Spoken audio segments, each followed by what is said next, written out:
Now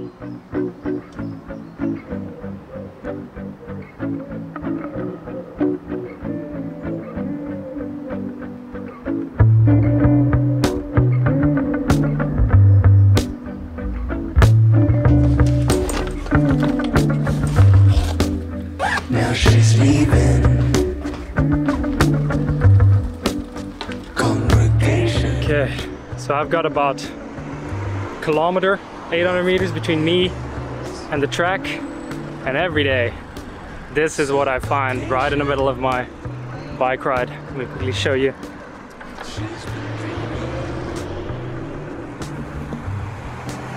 My personal encouragements from Nuffy. Yes, Nuffy, I know I can. Alright, let's go. Now she's working.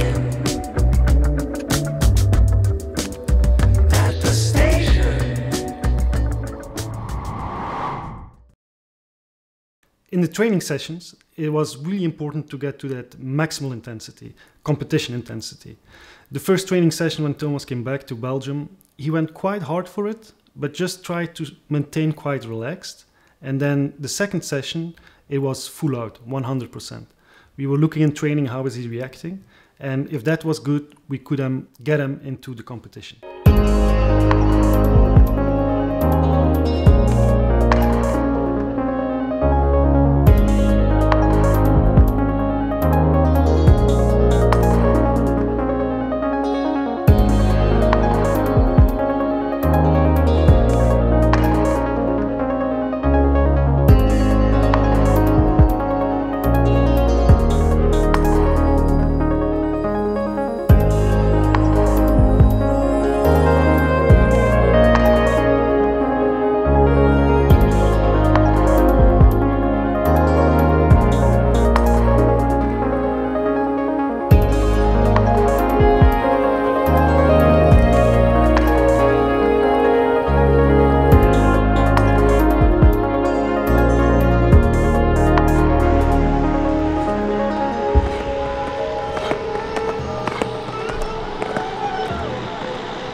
Today is again a struggle.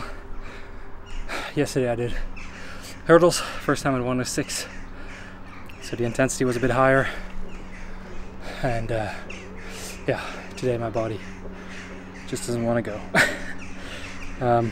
My knee's a little bit sore, so I'm holding back the sprints to about 95%, or maybe like a 98, but it doesn't feel like I'm going flat out. Shot put I couldn't really do much. Often what happens is that the hamstring head that wasn't injured reacts most to a heavy training session, and that's the one on the inside adjacent to the adductor, and so obviously for the throwing events that just doesn't work. I couldn't create any torque for the shot put, so we kept it quite short and did a few technical throws, but it's kind of difficult balancing breaking new ground, going harder than you went before, doing something a bit more explosive, and making sure that you get your technical sessions in. That's such a difficult balance to keep, and I'm so mindful of it, and yet I still, can't get it 100% right.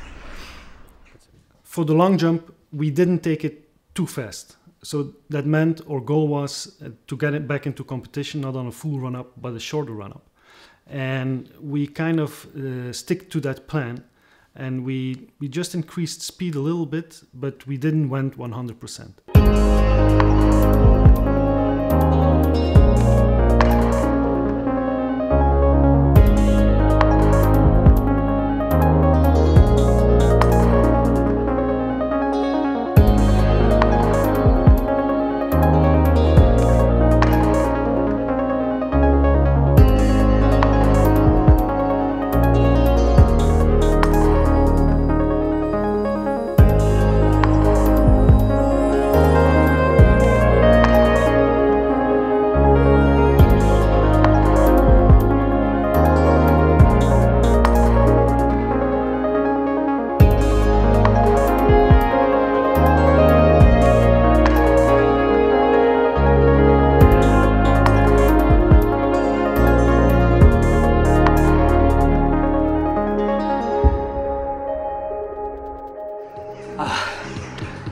come. Oh, this one.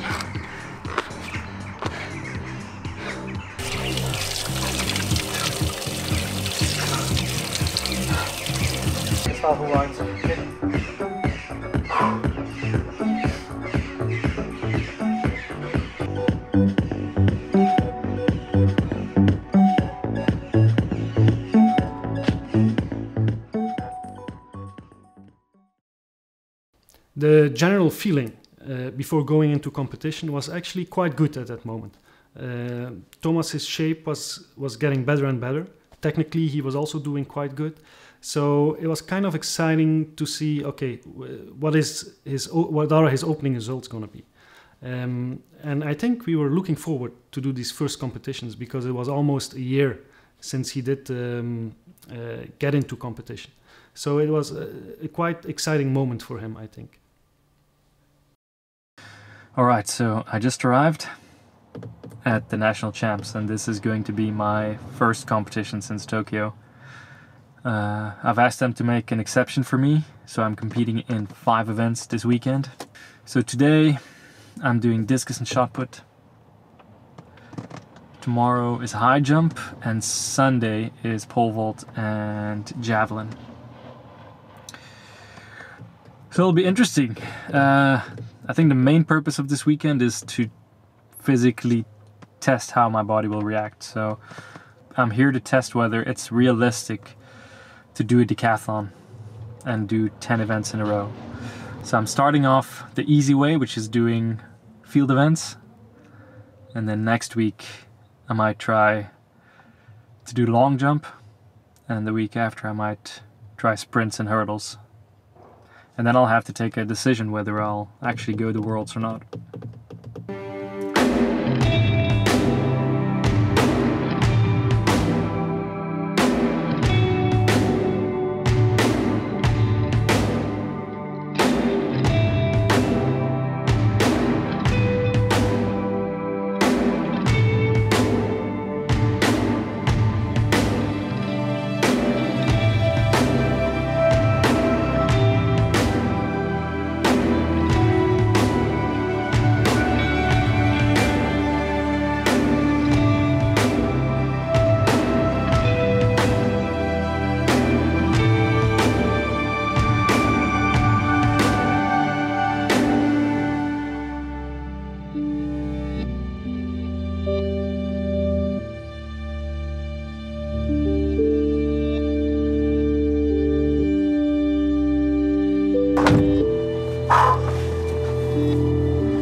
Alright, that was it.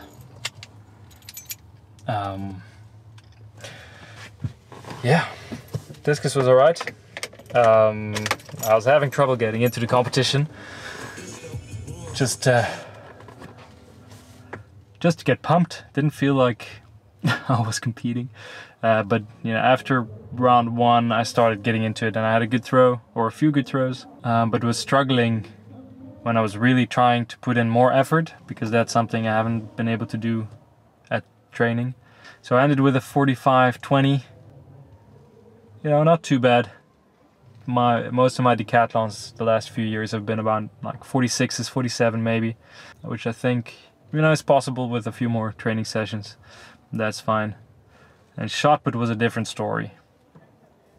Struggled getting into the warm-up, mostly because you're sort of stuck in discus mode, and you would think they're both the same, but they're not at all. So when you when you grab the shot and you're still kind of, or your body's still stuck in discus mode, it's a difficult adjustment. That's obviously something that won't happen in the decathlon. I started getting into it. Last warm-up throw I threw about a 14-10, which is good. I mean, but then in the competition I couldn't get it together. My furthest throw was like 12.99 in my second attempt. That's obviously not a great distance if you look at it just objectively, but that's not really what I was here for. Physically I felt fine doing the shot put even after the discus, so that's a much more important part. My knee was a bit sore in discus, but then was alright in shot put, so that was the biggest part of why I wanted to compete. So tomorrow afternoon, high jump. Let's see how it goes.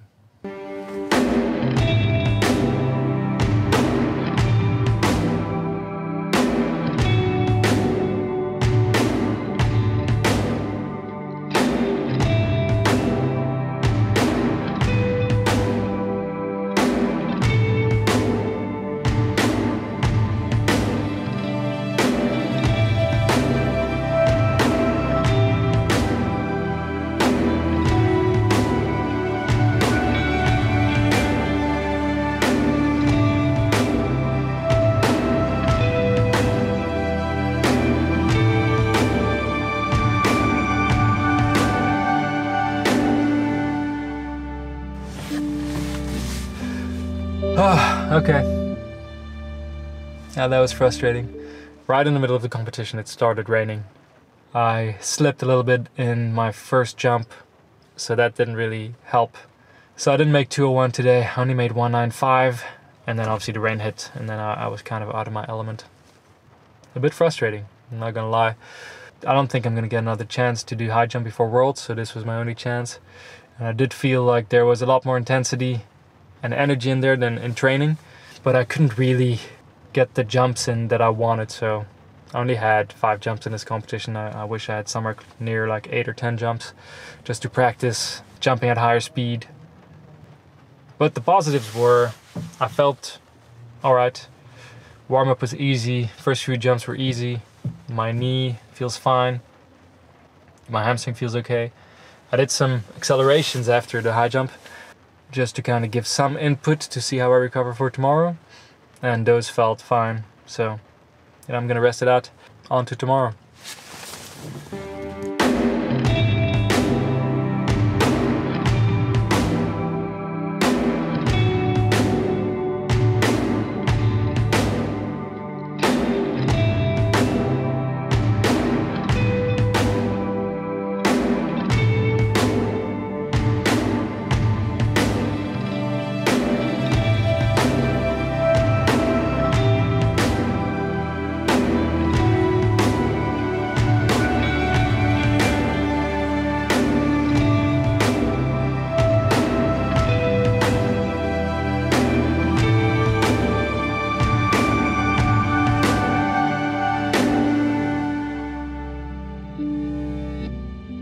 That pole vault felt pretty good. And even though when I was jumping, I felt very controlled, almost like I was holding myself back. But the jumps were good. I jumped 490, 5 meters, 520, and 530 on the first attempt.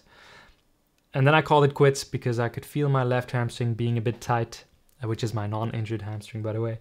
And I didn't want to risk anything. I mean, 530 is great. If I can do that in a decathlon, I'll be more than happy. And unfortunately, I couldn't do javelin because pole vault had run late.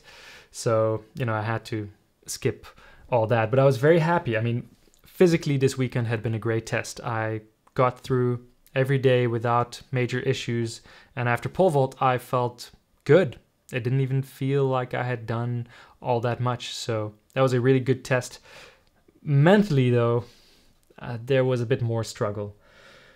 When I got on the track, it didn't feel like I could put all of me down on the track. It was as if I was holding back. And even though I was focused in the competitions and I was obviously trying to do my best, it didn't really feel like it mattered all that much. And on the one hand, that isn't a big surprise because when you're used to doing decathlons very often in big competitions, every event is important to your final result. So you're focused on every run, every jump, every throw, because you know that a single fuck up can mean that your whole score goes to waste. And, every jump and every throw is consequential to your final result. And in these small competitions, they're not. They're just, if you mess up completely, it really doesn't matter. So that's part of the reason why it was hard to motivate myself. Another part was, for the last few months, I had a lot of questions about whether I wanted to continue in this sport, whether I still wanted to be performant, whether I still wanted to compete, whether it was still worth it to put in so much effort to get to a World Champs or an Olympic Games. Like, did it really mean enough for me to put in all that time and effort? And I'd hoped that being on the track would put those questions to rest, but it didn't really. And I was having a tough time telling the difference emotionally between acceptance on the one hand and apathy on the other. Acceptance on the one hand because, and I'm getting older, I'm getting more mature, and it's easier now to accept that a result is not good. I know where I'm at any given time, and it's fine when a result doesn't 100% show itself in the competition. On the other hand, it sometimes felt like apathy, like I didn't care. A bad throw, who cares? A good throw, yay. And that's kind of an ugly feeling, and I really wanted to stay away from that. But even though those questions were all running through my head, which is fine, by the way, those questions were allowed to be there. I didn't have to react to them straight away. I didn't have to have the answers straight away. Because 5 days later, I had another competition, this time in my hometown, and I was going to do javelin, which I was really excited about, but also long jump. And this was going to be my first long jump since the Tokyo Olympics, so I was quite anxious.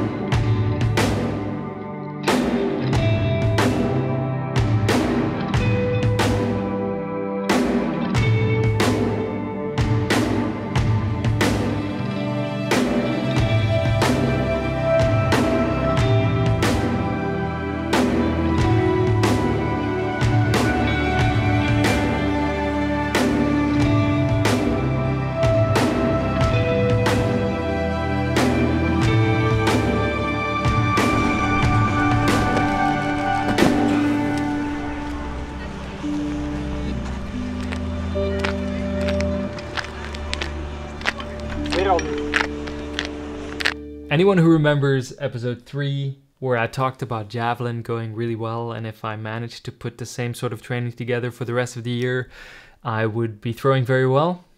Well, first throw, first competition, PB. I threw close to 66 meters.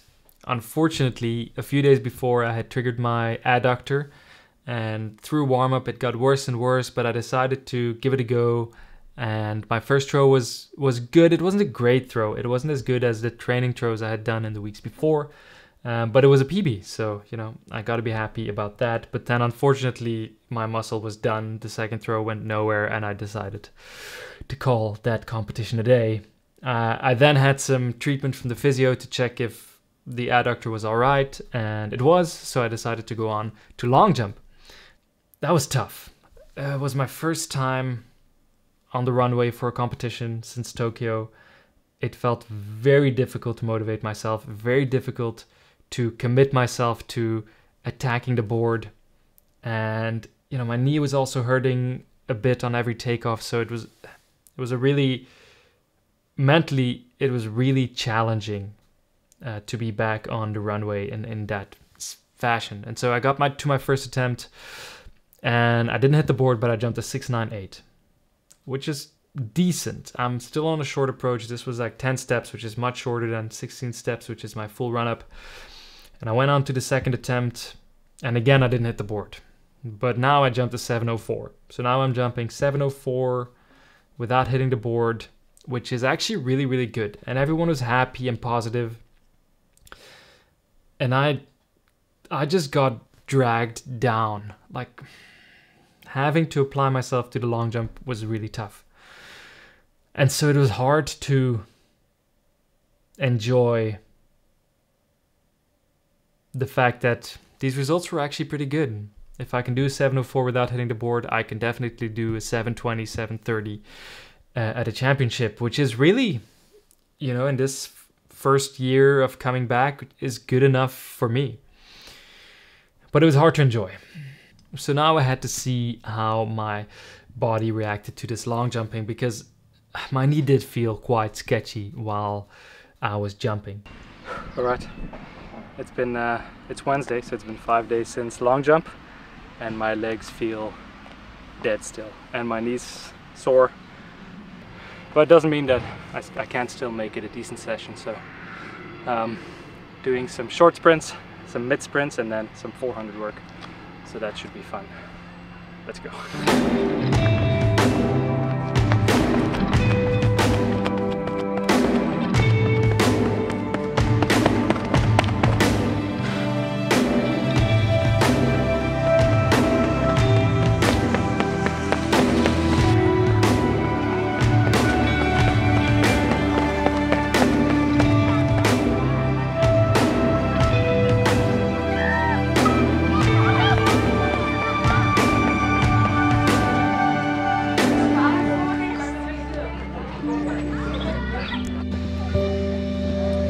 Okay, that hurt, but it was an improvement from 2 weeks ago. So first one, faster as I should have done, so 23.7, and the second part, 24.9, so it's very close to 2 weeks ago. It means in total I ran this about 0.4 of a second faster, so that's good progress, and I think if I can get 1 or 2 more sessions where I really attack that back straight and get a bit more relaxation, I'll be able to put my 400 together. I mean, it won't be great, but I'm not expecting it to be great. I'm expecting it to just be okay. That would already be quite an achievement. So if I can get close to a 50 flat, however slow that sounds, for this year that would be okay.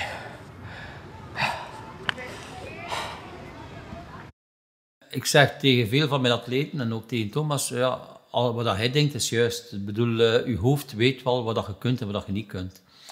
En ik heb naar de wedstrijd geweest in Deinze. Ik heb de andere wedstrijden geëvalueerd met Thomas ook. Die wedstrijd in Deinze was vrij goed, maar voor de atleet voelde het niet goed genoeg aan. En hij had dan de schrik dat het onvoldoende ging zijn. Alles zat goed, maar mankeerde er nog iets. En ik denk dat de atleet dat er op dat moment zelf te weinig vertrouwen in om 100% te kunnen presteren. En de keer dat de beslissing gepakt was van niet te gaan, en begon de revalidatie of de atleet begon ook weer beter te worden. Je had wat meer tijd, je had wat meer rust in zijn hoofd voor dan toch de volgende prestatie, het EK, 100% te zijn. Yeah, I am not going to Worlds. Which is kind of weird to say because this whole year has been focused on getting to Worlds, but there's been too much back and forth whether I would make it or not, I think. I mean, it's decathlon. If I really have to think about it like it's a 50-50 proposition, then I actually think I think that says enough. Then I'm not feeling confident enough. So this is strange. I mean, I haven't missed the World Champs since 2011. That's 11 years ago. So this is my first one I'm not competing in. So yeah, I'm close. I'm very, very close, but I just need a bit more time. Just a little bit. Yeah. Anyway, I gotta make the announcement. Okay. There we go. Let's post it to Insta. Alright. That's official. Now I just gotta put it up on Facebook page, stuff like that, and inform the federation as well.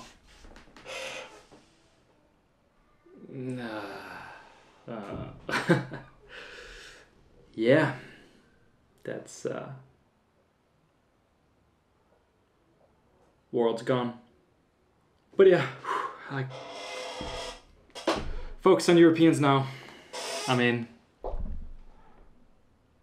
I've got a few more weeks. I can get a few more practical sessions in. I think that's going to be a better option. Yeah, I don't really know what to say. 1 year after the injury, I still feel a lot of loss and disappointment because we didn't put in a great performance at the Tokyo Olympics. But I guess life is all about how you deal with the setbacks. And my general feeling is that I'm super proud of how Thomas has handled these last 12 months, which have been at times pretty dark and very disappointing. At this moment, the main goal in the comeback process of Thomas and in the rehabilitation process is really for this summer to be 100% impact ready, which means that he can do competition. Even if it's not a full decathlon, that's not that bad, but he should, at least in single events, be able to show that he can withstand the impact in every single event. Looking at the next year, we'll have longer time, or again 6 to 8 months time to build up and to bring it together in one big competition. For an athlete to miss a full year in the prime of your career, it's obviously it's going to have a big impact. The big championships are always the big goal. That's why federations and sponsors support you. But qualifying for these big championships becomes harder and harder. So for Thomas, he will really have to step it up next year and try to qualify for the World Championships and for the Olympic Games in Paris. At the moment, we're really looking at, okay, can he handle impact in every single event? And so far, so good. If he's going to be able to do that in a full decathlon, maybe it's still a little bit too early, but let's see what happens for the rest of the summer. Maar als atleet en als grote atleet wilde altijd nog een keer ervoor gaan. En ik zag die gedrevenheid terug.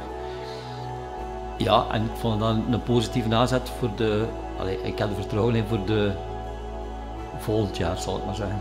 To think that Tokyo would be his exit out of this sport, I think it's undeserving for him. And I truly hope for him that he can end his career at his own terms. After pulling out of Worlds, I experienced some serious decompression. The day after, I started getting sick, and for the whole weekend, I was out. Just all the tension from the previous months leaving my body, and I was done for. And the weekend after, on the day I was supposed to leave for Oregon, I had a little pole vault accident. I landed in front of the pit and tore a muscle in my foot. So now it's unclear whether I'll even make it to the Europeans. But regardless of whether I managed to finish a decathlon this summer, I am super proud of the way I handled this rehab, of the way I fought back to be able to compete again this summer. And even if I can't finish a decathlon this summer, this is the perfect setup to get ready for next year and to try and put some big performances down again. And as we're nearing the end of this series, I want to ask you for a favor. If there's anyone that you know that is going through an illness or a rehab or has done so in the past, just pick up your phone and send them a message. Let them know that you understand what they're going through or what they went through. I can assure you it'll mean the world to them. As for me, if I do make it to the Europeans, I will make sure to enjoy a much needed off-season after. And I will need some time to work through all the thoughts in my head, all the experiences that I went through over the last year. Because if I'm honest, I will need some time before I can tell you whether next year you'll be getting season 1 of Retired or season 1 of Recovered. But in the meantime, how about a story?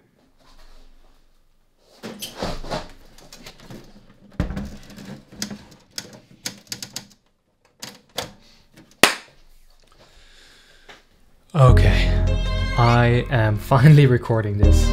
I've been putting off recording this for as long as I could, mostly because it's pretty uncomfortable talking about trauma and the disappointment and embarrassment and pain that came with the Tokyo Olympics. It was my girlfriend who kept insisting, because this is a story worth telling.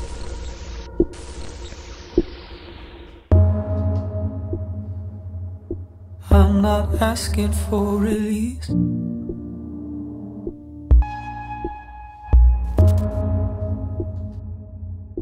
I'm not asking to forget.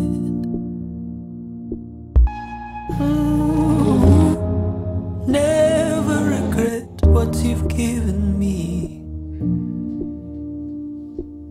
What is permanent remains. despite the plans we make. Some will walk, some will run, but as we go, we lose everyone somehow. Somehow, and I'm afraid to let you go.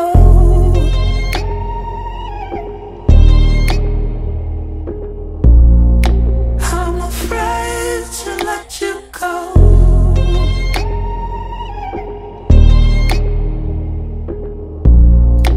I'm afraid to let you go.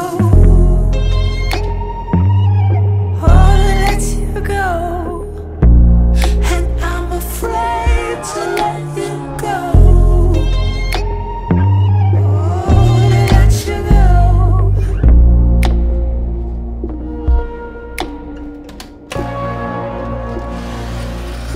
I'm not asking for release.